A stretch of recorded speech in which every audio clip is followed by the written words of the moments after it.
बिस्मिल्लाहिर्रहमानिर्रहीम। अस्सलाम वालेकुम अज़ीज़ तलबा व तालबात। 9th क्लास आपके एक नए लेसन के साथ आपकी खिदमत में हाजिर हैं। लेसन हमने शुरू किया हुआ है इब्तदाई हिसाब। इब्तदाई हिसाब को इब्न इंशा ने तहरीर किया है। बिस्मिल्लाहिर्रहमानिर्रहीम। अस्सलाम वालेकुम अज़ीज़ तलबा व तालबात। 9th क्लास आपके लेसन वन बाय वन हम लोग आपको याद करवा रहे हैं। आज हमारा लेसन है इब्तदाई हिसाब। इसके पार्ट 1 और पार्ट 2 जो है ये हम चैनल पे अपलोड कर चुके हैं। आज हम इसका पार्ट 3 जो है इसको ख़त्म करेंगे और इंशाल्लाह लेसन हमारा जो है ये ख़त्म हो जाएगा। उम्मीद है कि लेसन जो है आपकी समझ में आ रहा होगा। इब्न इंशा ने बहुत ही तंज़िया और मज़ाहिया अंदाज में इस लेसन के ज़रिए इब्तदाई हिसाब के ज़रिए बहुत सारे सियासतदानों पर और माशरे के बहुत सारे अहम किरदारों पर और अदारों पर तंज़ किया है। और आज हम लोग इसका पढ़ेंगे। इब्तदाई ज्योमेट्री हम लोग पढ़ चुके हुए हैं।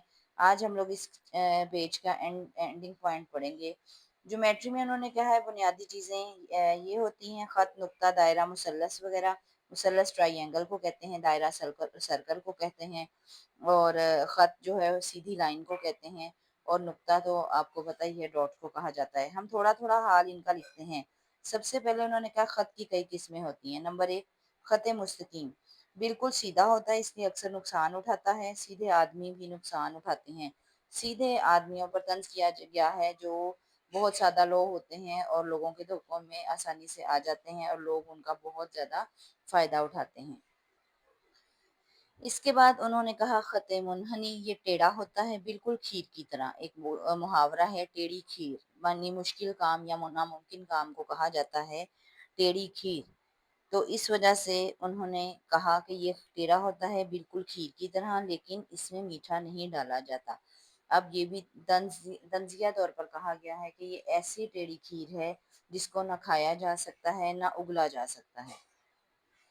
क्योंकि इसमें मीठा नहीं डला होता। तो अगर ये कोई आपको खाने के लिए दे देता है तो आपको समझ नहीं आएगी कि इसको खाना है या इसको फेंकना है। उसके बाद अगला ख़त उन्होंने कहा ख़त तकदीर। अब ख़त तकदीर, तकदीर का लफ्ज़ी मीनिंग क्योंकि किस्मत है इसलिए उन्होंने उसी के मुताबिक इसको लिखा है। इसे फ़रिश्ते पक्की स्याही से खींचते हैं यानी पक्की स्याही से लिख देते हैं।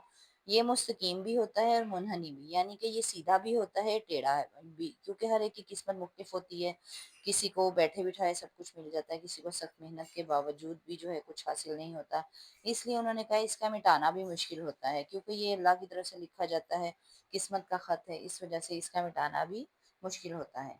उसके बाद उन्होंने कहा है ख़त बेरिंग। बेरिंग जो है बगैर टिकट वाले लिफ़ाफ़े को कहा जाता है। पुराने ज़माने में गालिब को ख़ास तौर पर जो है ख़त लिखा करते थे उनके दोस्त, तो गालिब उन्हें कहा करते थे कि टिकट के पैसे मैं खुद दे दूँगा, आप मुझे बेरिंग भेज दें। तो बेरिंग का मतलब होता है कि ख़त के ऊपर टिकट नहीं लगी होती और जिसने ख़त वसूल करना है, वो ही टिकट के पैसे जो है डाकिये को अदा करेगा। अब यहाँ भी उन्होंने यही वज़ाहत की, इस पर लगाने वाले टिकट नहीं लगाते, हमें दुगने पैसे देने पड़ते हैं। ये तंज़ किया है कि गालिब ने तो चलें खुद ऑफ़र की हुई है ना अपने दोस्तों को कि आप मुझे बेरिंग भेज दें, मैं आपके पैसे दे दूँगा। लेकिन वो कह रहे हैं कि कुछ लोग जो हैं वो इस तरीके से हमारे साथ धोखा कर जाते हैं कि हमें शॉपिंग करने के लिए खुद जाते हैं, हमें साथ ले जाते हैं और अक्सर उनकी जगह हमें ही पैसे देने पड़ते हैं। इस किस्म की बात को उन्होंने तंज़िया बयान किया है। उसके बाद है ख़त शिकस्ता। ख़त शिकस्ता जो है इसका मतलब होता है शिकस्त का मतलब होता है हार जाना। तो लफ्ज़ी मीनिंग तो इसका मतलब होता है हार जाना, लेकिन ख़त शिकस्ता का मतलब ऐसे तरीके से राइटिंग लिखना कि अगले को राइटिंग की बिल्कुल समझ ना आए। इसके लिए उन्होंने डॉक्टर्स पर तंज़ किया है। डॉक्टर्स का जो नुस्ख़ा वो मेडिसिन की सूरत में लिखते हैं वो सिर्फ़ या डॉक्टर को समझ में आता है या मेडिकल स्टोर वाले को, और किसी की समझ में नहीं आता, ताकि लोग कहीं और से जाकर दवाइयाँ जो हैं वो ना खरीद सकें। इसीलिए वो कह रहे हैं आज लोग इतने बीमारियों से नहीं मिलते जितने गलत दवाइयों की वजह से मर जाते हैं, क्योंकि उनकी जो लिखी हुई दवा है वो किसी की समझ में ही नहीं आती, और अगर आम बंदे की समझ में नहीं आती तो अगर कोई मेडिकल स्टोर वाला अनाड़ी होगा तो वो गलत दवा दे देगा जिससे लोग जो हैं वो मर जाते हैं। उसके बाद अगला ख़त है ख़त इस्तिवा। ख़त इस्तिवा का यहाँ मीनिंग लिखा हुआ है फर्जी लकीर जो ज़मीन को बराबर तकसीम करे। ख़त इस्तिवा एक फर्जी ख़त लगाया जाता है, मसलन कहीं कहीं तो दुनिया में दिन रात बराबर हों, कहीं तो मुसावात नज़र आए। अब ये मुसावात बराबरी पर तंज़ किया गया है कि दुनिया में कहीं पर भी जो है मुसावात नज़र नहीं आती, कहीं पर भी सच नज़र नहीं आता, लोग एक दूसरे के दुश्मन हैं और बराबरी कहीं पर भी नज़र नहीं आती, ना अदारों में नज़र आती है, ना इंसानों में नज़र आती है। उसके बाद अगला ख़त है मतवाज़ी ख़त। मतवाज़ी ख़त जो है उसके लिए उन्होंने लिखा है, ये वैसे तो आमने-सामने होते हैं। मतवाज़ी जो बराबर का निशान होता है इज़ इक्वल टू जिसको बोलते हैं उसको कहते हैं। वैसे तो ये आमने-सामने होते हैं लेकिन ताल्लुकात नहायत कशीदा, ताल्लुकात नहायत बुरे होते हैं एक-दूसरे के साथ। कशीदा खींचा हुआ या रंजीदा जो सीरियस ताल्लुकात जो हैं पुरखुलूस ताल्लुकात ना हों, बुरे ताल्लुकात हों।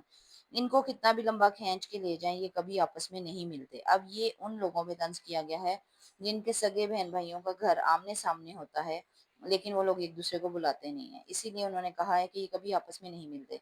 किताबों में यही लिखा है, लेकिन हमारे ख़्याल में इनको मिलाने की कोई संजीदा कोशिश भी नहीं की गई। आजकल बड़े-बड़े नामुमकिनात को मुमकिन बना दिया गया है, तो ये किस शुमारे कतार में हैं। कतार कहते हैं लाइन को। तो वो कह रहे हैं आजकल नामुमकिन से नामुमकिन काम भी हो जाते हैं। तो अगर कोई चाहे तो मतवाज़ी एक-दूसरे के सामने घरों में रहने वाले लोगों को जो है वो समझाया जा सकता है और उनकी सुलह भी करवाई जा सकती है। लेकिन असल में ये सारी लड़ाइयाँ जो हैं रिश्तेदारों की वज़ह से ही होती है और यही वज़ह है कि रिश्तेदार जो हैं वो कभी भी सुलह करवाने की तरफ कम ही आते हैं। उसके बाद अगला उन्होंने कहा है नुक्ता। नुक्ता का मतलब होता है ये जो ऊपर नुक्ता डाला गया है, बिंदी भी इसे व कहते हैं। नुक्ता यानी बिंदी यानी पॉइंट। अब ये इम्पोर्टेंट एमसीक्यू है आपका कि नुक्ता को और क्या कहा जा सकता है? बिंदी कहा जा सकता है, पॉइंट कहा जा सकता है। ये महज़ किसी जगह की निशानदेही के लिए होता है। ज्योमेट्री की किताबों में आया है कि नुक्ता जगह नहीं घेरता। एक आध नुक्ते की हद तक ये बात सही होगी, लेकिन 6 नुक्तों से तो आप सारा पाकिस्तान घेर सकते हैं। अब 6 नुक्ते इसलिए कहा है कि पाकिस्तान लफ़्ज़ के अंदर 6 नुक्ते आते हैं। तो वो कह रहे हैं कि ये सिर्फ़ लिखने की हद तक ही है कि ये जगह नहीं घेरता, लेकिन 6 नुक्तों के साथ जो है पूरा पाकिस्तान जो है कवर हो जाता है। तो इस वज़ह से हम ये कैसे मान लें कि नुक्ता जो है जगह नहीं घेरता। उसके बाद अगला जो है वो है दायरा। दायरा छोटे-बड़े हर किस्म के होते हैं, लेकिन ये अजीब बात है कि करीब-करीब सभी गोल होते हैं। एक और अजीब बात ये है कि इसमें कुतर की लंबाई हमेशा निस्फ़ कुतर से दुगनी होती है। कुतर की लंबाई का मतलब है दायरे को 2 हिस्सों में तक़सीम करना। जब दायरे के अंदर लाइन लगा दी जाती है, तो दायरा 2 हिस्सों में तक़सीम हो जाता है। अब वो लाइन यूँ लग रही है या यूँ लग रही है, दोनों तरह से दायरा 2 हिस्सों में तक़सीम हो जाता है। दायरे छोटे-बड़े होते हैं, इनमें कुतर की लंबाई निस्फ़ कतर से दुगनी होती है। ज्योमेट्री में इसकी कोई वजह नहीं लिखी गई। जो किसी ने पुराने ज़माने में फ़ैसला कर दिया, अब तक चला आ रहा है। एक दायरा इस्लाम का दायरा कहलाता है। पहले इसमें लोगों को दाखिल किया करते थे, आजकल दाखिला मना है, सिर्फ़ ख़ारिज करते हैं। ख़ारिज का मतलब है निकाल देना। अब ये बहुत ही गहरा तंज़ है कि वो कह रहे हैं कि इस्लाम से लोग बहुत दूर होते जा रहे हैं, दायरा इस्लाम से लोग पहले तेज़ी के साथ दायरा इस्लाम में लोग दाखिल हो रहे थे, लेकिन अब जो हैं वो तेज़ी के साथ उससे निकल रहे हैं और इस्लाम को छोड़ते चले जा रहे हैं, इस्लाम के बताए हुए असूलों पर अमल नहीं कर रहे। तो ये हम सब मुसलमानों के ऊपर उन्होंने तंज़ किया है। उसके बाद है मुसल्लस। मुसल्लस की शक्ल जो है वो ट्रायंगल होती है, त्रिकोण इसको कहते हैं। तो यहाँ पर मुसल्लस का मीनिंग लिखा है त्रिकोण के 3 कोने होते हैं, क्योंकि मुसल्लस ट्रायंगल शेप में होती है, इस वजह से ये इसके 3 कोने होते हैं। 4 कोनों वाली भी होती होगी, लेकिन हमारे मुल्क में पाई नहीं जाती, कम से कम हमारी नज़र से नहीं गुज़री। ये भी अब तंज़ किया गया है कि ये मुसल्लस जो है हमारे मुल्क के, क्योंकि असूल पुराने ज़माने के मुताबिक ही चल रहे हैं, इसलिए हमें नहीं पता, अगर नहीं कोई इजाद भी हुई होगी तो वो कम से कम हमारे मुल्क में तो नहीं पहुंची, क्योंकि हमारा मुल्क इतना तरक्की याफ्ता नहीं है। तो ये इब्न इंशा की किताब है, उर्दू की आखिरी किताब। इसमें से ये लेसन लिया गया था और एक तंज़िया और मज़ाहिया जो है ये मज़मून बयान किया गया था। इब्तदाई हिसाब इब्न इंशा ने बहुत खूबसूरती के साथ इसको कवर किया था और इसमें हम लोगों ने सारे के सारे अल्फाज़ मायने आपको साथ-साथ एक्सप्लेनेशन के साथ जो है वो यहाँ समझा भी दिए हैं और दिखा भी दिए हैं।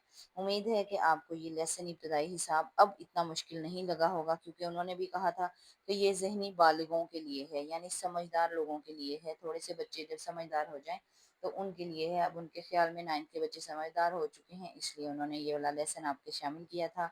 और अगर आपको लेसन अच्छा लगा है तो कमेंट सेक्शन में ज़रूर बताइएगा। चैनल को सब्सक्राइब करिएगा और शॉर्ट को लाज़मी देखिएगा। السلام علیکم ورحمۃ اللہ وبرکاتہ۔